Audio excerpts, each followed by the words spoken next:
এদিকে নির্বাচনে ভোট দিতে নিজ নিজ এলাকায় ফিরছে মানুষ। এ কারণে বিভিন্ন সড়ক মহাসড়কে যানজটের সৃষ্টি হয়েছে। মানুষের যাত্রা ও যানবাহনের খবর জানবো সাভারের রায়ান বিন আমিরের কাছ থেকে। আমি আছি ঢাকা রিচা মহাসড়কের সাভারের সিএনবি এলাকায়।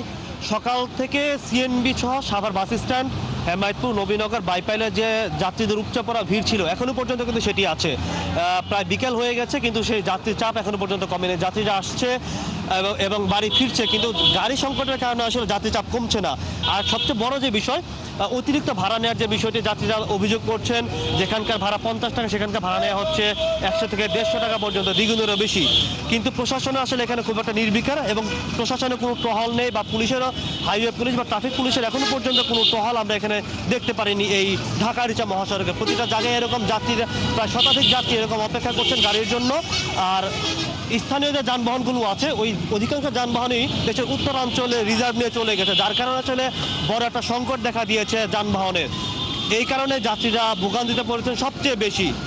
আর আরেকটা বড় যে বিষয়, সেটা হচ্ছে যে দূরপাল্লার যে বাসগুলো আছে, সেই বাসগুলো আগে থেকেই টিকিট বুক করা ছিল, যাত্রীরা করে ফেলেছেন, যার কারণে যারা আগে থেকে টিকিট কাটেন তারাই সবচেয়ে বেশি ভোগান্তিতে পড়েছেন। এবং তারা আসলে একদিন পর ভোট কখন বাড়ি যেতে পারবেন, কিভাবে বাড়ি যাবেন, সেই বিষয়টি এখনো পর্যন্ত তাদের মধ্যে অনিশ্চিত। আমি একজন যাত্রীর সাথে এখানে কথা বলতে চাই, যিনি এসেছেন বাড়ি যাওয়ার জন্য। আসলে কী ধরনের ভোগান্তিতে আপনারা পড়ছেন, এবং বেশি ভাড়া নিয়ে আসলে কী ধরনের পরিস্থিতির মুখোমুখি হয়েছে?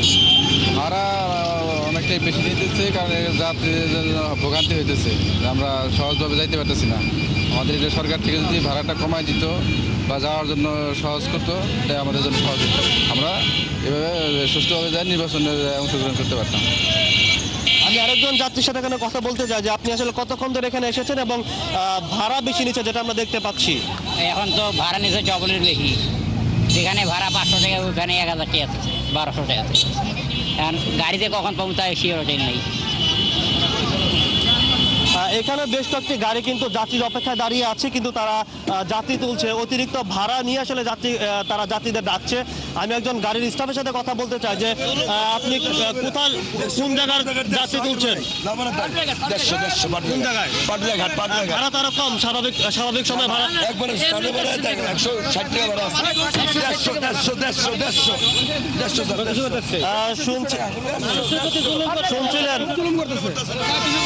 অনেক জুলুম করে, 200 টাকা একদম হয় না, এরকম বলতেছে, 200 করে চাইতেছে। আপনি যাবেন কোথায়? যাবো, সামনে যাবো, মানে সবার সাথে আর কি জুলুম দেখাইতেছে। 200 টাকা উঠলে উঠো, না উঠলে চলে যাও, এরকম। শুনছিলেন যে এই যে যাত্রীদের যে অভিযোগ, কিন্তু প্রশাসন আসলে এখনো পর্যন্ত এই দিকটা নজর দিচ্ছে না, এবং গাড়ির স্টাফ যারা আছে তারা তাদের মতো করে যে যেভাবে পাচ্ছে, 50 টাকা ভাড়া, 100 টাকা, 100 টাকা ভাড়া, 200 টাকা, যে যেভাবে পাচ্ছে এভাবে আসলে যাত্রীদের তুলছে, এবং যাত্রীরা আসলে বাধ্য হয়ে কিন্তু বাড়ির পথ ধরছেন, কারণ আর একদিন পর ভোট তারা দেওয়ার জন্য আসলে তাদের এই বাড়ি ফেরা। তো এই ছিল সাভার থেকে আমার কাছে সবশেষ তথ্য মহাসড়কের।